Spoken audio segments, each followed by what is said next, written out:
Seyyad ruhunla kaydo yerden, kaydo yerden.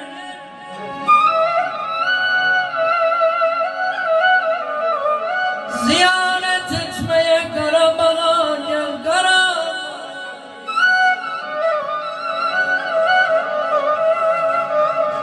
Yedim öpüm kurban olur.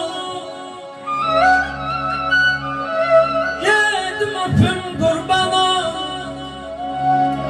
Yeğin dağlar kışım benden, yeğin dağlar kışım benden.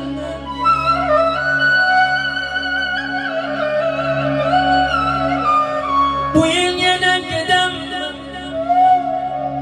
bu yıl yine gidem. Bizim dağlara, dağlara, yo dağlara, yo dağlara, yo dağlara.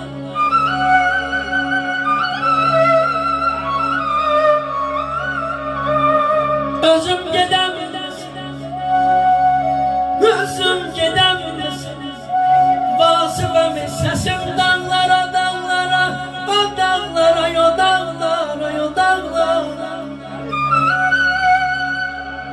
Fəda müəllim, Allah ordumuzu qorusun. Amin, amin. Ali Başkomandanımızı qorusun. Ordumuzun, Ali Başkomandanımızın sayesinde bugün Qarabağ torpağı azaldı. Alkışlar gelsin, alkışlar Eşk gelsin. olsun, eşk olsun, el çalan elleriniz var olsun. Yurdumuzu azad ettik düşmenden. Geldi canımıza can Qarabağ.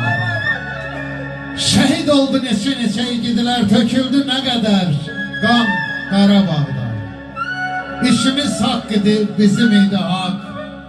Demir yumruq olup birleşti bu halk. Ucaldı zirveye üç renkli bayrak, qayıtdı o şöhrət, şan Qarabağ'da. Xarı bülbülünün ətrini duyduq. Xain düşmənlərin bağrını oyduq. 30 ilin həsrətinə son qoyduq. Qayıtdı o şöhrət, şan Qarabağ'da. Ne için adına kare dediler? Ne için adına kare dediler? Üzüntü her yerde yaktı kara.